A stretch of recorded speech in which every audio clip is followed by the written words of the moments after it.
এই লোকেশানটা নিশ্চয়ই তোমরা চিনতে পারছো, এটা অনেকেই গেছো এখানে আর অনেকেই চেনো। তো এটা হচ্ছে এগুলো কিছু খন্নান লালটে পার্ক। আসসালামু আলাইকুম এভরিওয়ান। তখন বাজছিল প্রায় ভোরবেলা 5:20 মতো, আর আমি পড়ছিলাম আছড়ে উঠানে। তো তারপরে ভোরবেলা ছোটোবেলার মতোই এটা আমাদের সকলের অভ্যাস যে ভোরবেলা উঠে ঈদের সময় চান করতে হয়, এটা সবাই জানি আমরা। তো আবহাওয়া ঈদের দিন খুবই খারাপ ছিল, মেঘলা হয়েছিল, বৃষ্টি পড়ছিল। চান টান করার পর নিচে চলে আসি, যেহেতু আমার মা আমার জন্য লাচ্চা রেডি করেছিল। কারণ আমরা সবাই জানি ঈদের দিন মিষ্টি মুখ করার পরেই আমাদের ঈদের নামাজ পড়তে যেতে হয়, আর কুরবানির সময় আমাদের উপোস থাকতে হয়। এই নিয়মটা আমরা সবাই জেনে থাকি। তো এখানে আমি বসে বসে লাচ্চা খেয়ে নিই, যেহেতু আমি চান করতে লেট করেছিলাম, মাদের খাওয়া হয়ে গিয়েছিলো। তারপরে খাওয়া দাওয়া করে এখানে আমি রেডি হয়ে যাই, যেহেতু ঈদগড়ে নামাজ পড়তে যাব। কারণ আমাদের এখানে যেমন প্রত্যেক জায়গাতে ছেলেরা ঈদগড়ে নামাজ পড়তে যায়, আমাদের গ্রামে এখানে প্রত্যেকটা মেয়ে বউ বাচ্চা সবাই ঈদগড়ে নামাজ পড়তে যায়। হ্যাঁ, ছেলে মেয়েদের আলাদা আলাদা ভাগ করা আছে। তারপরে দুপুরবেলার দিকে ভাই ফোন দেয়, দিদি রেডি হও, ঘুরতে যাব। তারপরে আমার রেডি হতে আজ করতে প্রায় 3টে 3:30 বেজে গেছিলো। তারপরে আমি আর আমার ভাই গাড়ি নিয়ে বেরিয়ে পড়ি। দেখো, ভাই থাকলেও একটা মজা, কারণ ভাই না, কেউ না থাকলে না ঘুরতে ভালো লাগে না। আর আমার বাড়ির কাছে সেরকম কোনো বলা ভুল হবে, কোনোই ফ্রেন্ড নেই যার সাথে আমি ঘুরতে যাব বা যেতে পারবো। আমার যারা ফ্রেন্ড আছে তারা আমার বাড়ি থেকে অনেক ডিস্টেন্সে, অনেক। না তারা আমার কাছে আসতে পারে না আমি যেতে পারি। তো বিকেলবেলা আমরা যাচ্ছিলাম পান্ডুয়ার দিকেই। তো মেঘের অবস্থা খুবই খারাপ ছিল। তো এই যে আমরা গিয়েছিলাম খন্নান লালটে পার্কে, কারণ ওখানে মানে এটা পার্কটা হচ্ছে কি যে ফ্যামিলি পার্ক, ঠিক আছে? এটা কাপেলস পার্ক নয়, বাট কাপেলসরাও যায় এখানে। কিন্তু এটা ফ্যামিলি পার্কের জন্য বেস্ট, পিকনিক স্পটের জন্যও বেস্ট।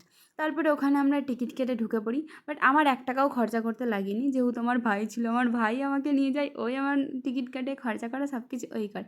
আর এখানে এই যে মিকি মাউসটা, বাচ্চাদের এই রাইডসটা আমার খুব ভালো লাগে। আমি অনেকবার রিকোয়েস্ট করেছি আমাকে উঠতে যাওয়ার জন্য, কিন্তু বলে যে না, আমি যদি তোমাকে উঠতে দিই তাহলে তোমার মতন আরও যারা আছে সবাই এসে ঝাপাঝাপি করবে। এটা কিন্তু ঠিক কথাই, যেহেতু প্রচণ্ড পরিমাণে ওখানে ভিড় ছিল। তারপরে আমরা হাঁটতে হাঁটতে ভিতরের দিকে যাই। পার্কটা অনেক বড়, অনেক। যারা গেছো তারাই জানবে, বাট পার্কটা খুব সুন্দর। আমি এটা নিয়ে এর আগে একবার গিয়েছিলাম, বাট তখন ফাঁকা ছিল, অতটা কেউ ছিল না। আর এই যে এখানে একটা পুল আছে, সেই পুলটা তখন ভাঙা ছিল। বাট তারপর এটা ঠিক করা হয়েছে, তখন আমার আর যাওয়া হয়ে ওঠেনি। আর এখানে অনেক ফ্যামিলি নিয়ে এসেছিলো, কেউ কাপেলস এসেছিলো, বন্ধুরা এসেছিলো, সবাই এরকম প্রচণ্ড ভিড় ছিল। আর বাচ্চাদের রাইডস ছিল অনেক রকমের। আর এবারে ঈদের সময় আরবিয়ানদের মতন ছেলেগুলো ড্রেস পরেছে, মাশাআল্লাহ এত সুন্দর দেখতে লাগছে। আমাদের এখানে অনেকে পরেছিল। আর এই যে সবাই পুলের মধ্যে ফটো তুলছে, এ করছে। আর এখানে নৌকাও ছিল, নৌকাতে যারা চাপতে চাইবে তারা চাপতে পারবে। আর আমার পেছনের লোকেশানটা দেখো, খুব সুন্দর। আমার তো এই পার্কটা খুবই ভালো লাগে। এই পানি আছে, পানির মধ্যে আবার এখানে অনেক রকমের করা আছে, দোলনা আছে।